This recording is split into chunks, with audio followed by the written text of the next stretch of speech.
Hello everyone, today's topic is the address by Marga Minco. मार्गा मिंको जो है एक डच जर्नलिस्ट हैं, राइटर हैं। इनका जो रियल सरनेम था, ये मैंको था।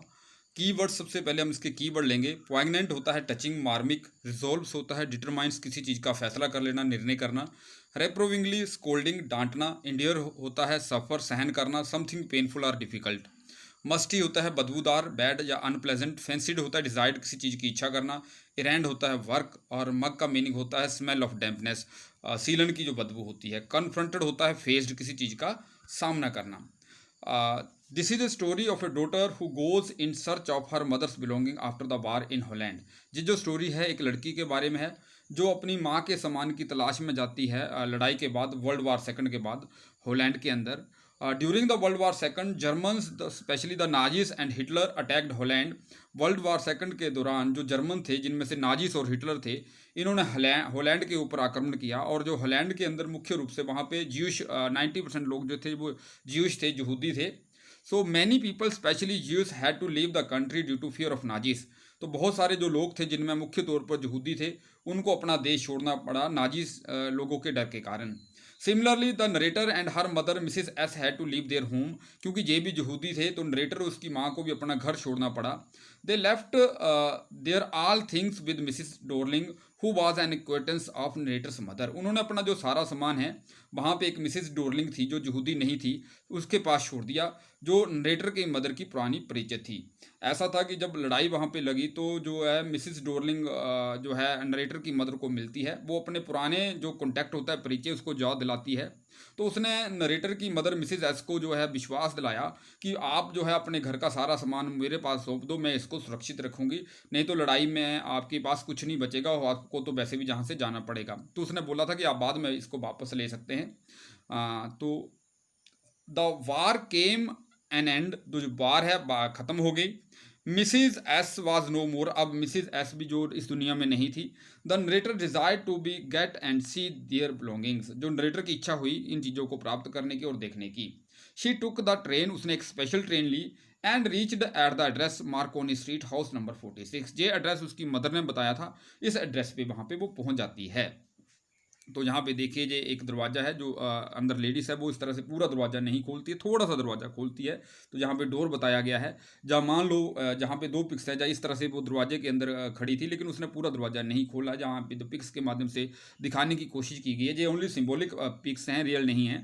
तो मार्गा मिंग को नोक्ड द डोर, जो नरेटर थी इस चैप्टर की, उसने उन्होंने दरवाजे को खटखटाया। But Mrs Dorling refuse to recognize her, उन्होंने उसको पहचानने से इनकार कर दिया। अब ऐसा हुआ कि जब नरेटर को लगा कि वो कहीं गलत एड्रेस पे पहुंच गई है, उसने बड़ी हैरानी से उसको देखा। तो उसने बताया कि मैं मिसिस एस की डॉटर हूँ। तो उसने बड़ी हैरानी से देखा उसको। लेकिन अब जो लेडीज़ थी मिसिस डोरलिंग, उन्होंने हरे रंग का बुना हुआ स्वेटर पहना हुआ था उसकी माँ का। वो उसके जो बटन थे वो पीले थे, जो है मैल के कारण, गंदगी से। तो वो हो सकता है उनको अच्छी तरह साफ ना करती हो जो है मिसिस डोरलिंग। तो उससे उसको पहचान होगी कि वो सही एड्रेस पे आ गई है। लेकिन मिसिस डोरलिंग क्या करती है नरेटर के साथ? She behaved very insolently with the narrator, या इन हार्ड हार्टेड मैनर, वो उससे बड़ी कठोरता पूर्वक व्यवहार करती है। She didn't even let her in, वो उसको घर के अंदर नहीं आने देती है। She said that it was not convenient for her to talk to narrator at the time. उसने कहा कि ये उसके लिए अब जो है लेखिका से बात करना जो है सुविधाजनक नहीं है। She asked her to come some other time, उसने कहा कि किसी दूसरे समय में आना। देन क्लोज द डोर, दरवाज़ा बंद कर दिया। सो नरेटर, अब क्या हुआ, जब दरवाज़ा बंद कर दिया तो नरेटर का अभी जो है पाँव सीढ़ियों के ऊपर ही थे दरवाजे की। तो वहाँ पे पर्दे से एक पर्दा हटता है, कोई आदमी देख रहा होता है। वो शायद जो है मिसिस डोरलिंग को पूछ रहा था कि कौन है क्या है, तो उसने बताया होगा नहीं, कोई ऐसी बात नहीं है। So narrator walked back to the station, अब जो नरेटर है वापस स्टेशन पे आ गई। लेकिन जब वो वापस आती है तो रास्ते में अपनी माँ के बारे में उसके विचार आ जाते हैं, पुरानी यादें उसके माइंड में रिमाइंड हो जाती हैं। ऑन द वे, जब वापस आती है, she thought about her mother, अपनी माँ के बारे में सोचती है। Who had given her that address, जिसने उस एड्रेस के बारे में उसको बताया था। The narrator was at home that time, जो नरेटर थी उस टाइम जो है घर थी। अब मीन्स की नरेटर, इट मीन्स की हॉस्टल में पढ़ती होगी, तो उन दिनों छुट्टियां थी, जो नरेटर अपने घर आई हुई थी।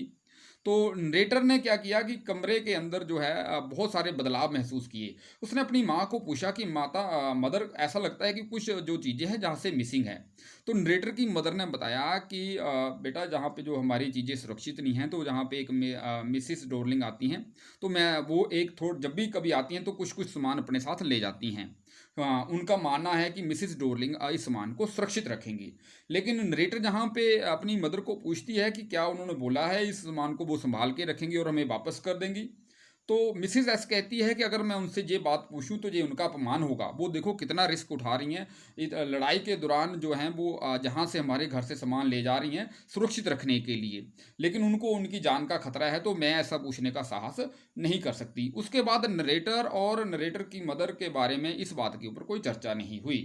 तो अब ये कौन थी? शी वाज, हाँ, the mother told the narrator, हाँ, the narrator was at home that date time, घर थी। She found various things missing from the room, उसने कमरे में बहुत सारा सामान खोया पाया। द मदर को हैरानी हुई कि कैसे इसको पता लग गया। The mother told the narrator about Mrs Dorling, उसने मिसिस डोरलिंग के बारे में बताया। She was an acquaintance of narrator's mother, वो उसकी एक पुरानी परिचित थी। Mrs S told her daughter, उसने बताया that this woman wanted to save all their nice things, उनकी सारी जो हैं अच्छी वस्तुओं को बचाना चाहती है। Now the narrator reached at the railway station, अब वो रेलवे स्टेशन पे पहुंच जाती है। अब जो नरेटर है जहाँ पे ट्रेन के अंदर बैठ जाती है। इन द ट्रेन बैक, वापस जाते हुए, the narrator remembered how first time she had met Mrs Dorling, अब उसको फिर पुरानी बातें उसके माइंड में आ जाती हैं कि कैसे वो पहली बार मिसिस डोरलिंग को मिली थी। उस सुबह जो नरेटर है वो लेट उठी थी। The narrator got up late at that night and saw her mother with someone, अपनी माँ को किसी से बात करते देखा। जो औरत थी वहाँ पे मिसिस डोरलिंग, उसकी ब्रॉड बैक थी, उसकी पीठ जो चौड़ी थी। हर मदर, हाँ, her mother introduce Mrs Dorling to her daughter, जहाँ पे जो मदर है उसने मिसिस डोरलिंग को बताया कि ये मेरी डॉटर है। And also told her address, और जो है जहाँ पे अपना एड्रेस जो है मिसिस डोरलिंग का एड्रेस बताया अपनी डॉटर को। The narrator decided to visit that address again, narrator की इच्छा हुई कि उस एड्रेस पे दोबारा जाया जाए। This time a girl of 15 open the door, इस समय जो है वहाँ पे जो मिसिस डोरलिंग घर पे नहीं थी, एक 15 वर्षीय लड़की ने दरवाजा खोला। Mrs Dorling was not at home, घर पे नहीं थी। She offer tea to the narrator, जो है लड़की ने नरेटर को टी ऑफर की। जहाँ पे क्या है कि जो नरेटर है, she saw the things which once belong to her mother, वो उन वस्तुओं को देखती हैं जो उसकी मदर से बिलोंग करती थी। वहाँ पे उसने उन नाइफ्स फोर्क्स को देखा जो उसकी मदर के थे, जो सिल्वर के बने हुए थे। उसको याद आता है कि कैसे उसने अपनी माँ की हेल्प की थी एक बार जो है सिल्वर स्पून्स को पॉलिश करने के लिए। वो उस समय घर में फ्री थी और उस दिन उसको बुखार भी था। फिर नरेटर ने देखा कि जो टेबल क्लॉथ है उनका जो है उसका जो किनारे से एक तरफ से जला हुआ है, तो वो भी उसने वहाँ पे पाया। फिर उसने केतली देखी, उसका जो बॉर्डर था गोल्डन कलर का। तो जो सारा सामान था, फिर उसको अपनी प्यूटर प्लेट का याद आ गया जो वहाँ पे पड़ी हुई थी। तो वो सारा उसने देखा कि वो उस पर एप्पल खाना उसके ऊपर बहुत उसको अच्छा लगता था। ये जो सारी चीज़ें थी, the things had been lying in the strange surrounding and had lost their emotional value for the narrator. अब जो जितनी भी वस्तुएं थी एक अद्भुत सराउंडिंग में पड़ी हुई थी, और नरेटर के लिए इन्होंने अपनी इमोशनल वैल्यू खो दी थी, क्योंकि जो मिसिस डोरलिंग थी उन्होंने इन चीज़ों की ज़्यादा परवाह नहीं की थी, उनको फ्री में ये मिली हुई थी। More over the narrator now lived in A small rented room, अब जो नरेटर है एक छोटे कमरे में रहती थी। तो तो देखिए यहाँ पे ये 15 ईयर गर्ल्स है, तो आप देख सकते हैं ये दरवाजे को ओपन कर रही है। So the narrator wanted to forget that address, उसने निर्णय लिया कि इस एड्रेस को भूल जाया जाए, क्योंकि उनकी इमोशनल वैल्यू नरेटर के लिए खत्म हो गई थी और ये जो सारी चीज़ें थी स्ट्रेंज सराउंडिंग में के अंदर थी। दिस स्टोरी हैज़ ब्रॉड, अब इस स्टोरी से क्या निष्कर्ष निकलता है? Psychological impact of the war, कैसे मनोवैज्ञानिक प्रभाव लड़ाई का पड़ता है। The narrator and her mother had to leave their home, narrator और उसकी माँ को अपना घर छोड़ना पड़ा। They had to leave their belongings with an acquaintance, उनको अपना सामान छोड़ना पड़ा उस परिचित के पास। They had to find new place to live in, उनको रहने के लिए एक नई जगह ढूंढनी पड़ी। The girl had to discontinue her study, हो सकता है लड़की को अपना जो है पढ़ाई भी बीच में छोड़नी पड़ी, क्योंकि लड़ाई थी, उनको वहाँ से जाना पड़ा, दूसरे देश में वो सेट हो गए। Then she lost her mother, उसकी माँ भी खो गई। तो इससे क्या पता चलता है? लेकिन देखिए जब वो वापस आती है तो मिसिस डोरलिंग कैसे उससे व्यवहार करती है, वो उसको पहचानती भी नहीं है। तो यहाँ से क्या पता चलता है, war kills not only human beings but also human feelings. जो वार है इससे केवल आदमी ही नहीं मरते, उनकी भावनाएं भी मर जाती हैं। Mrs Dorling refuses to recognize the narrator. जब नरेटर उसके घर जाती है तो देखिए वो उनको इनकार करना इनका पहचानने से इनकार कर देती है। Why? Because she did not have the intention to return the things, क्योंकि उसकी टेंशन नहीं थी उन चीज़ों को वापस करने में। She shows no human feelings towards her. वो कोई भी मानवीय भावनाएं नहीं दिखाती है, कोई सिंपथी नहीं दिखाती है नरेटर के प्रति। She doesn't let the narrator come in to the house and sit a while. वो नरेटर को अपने घर में नहीं आने देती है और ना उसको अपने घर बैठाती है। She behaves in a very hard hearted manner. बड़े कठोर तरीके से व्यवहार करती है।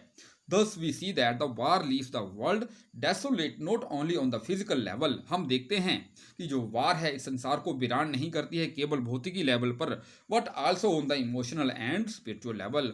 परंतु भावनात्मक तौर और आत्मिक तौर पर भी जो है वीरान कर देती है। So this was the all about the summary. So thanks for watching video. इस वीडियो को ज़्यादा से ज़्यादा लाइक करें, शेयर करें और सब्सक्राइब करें। Have a nice day.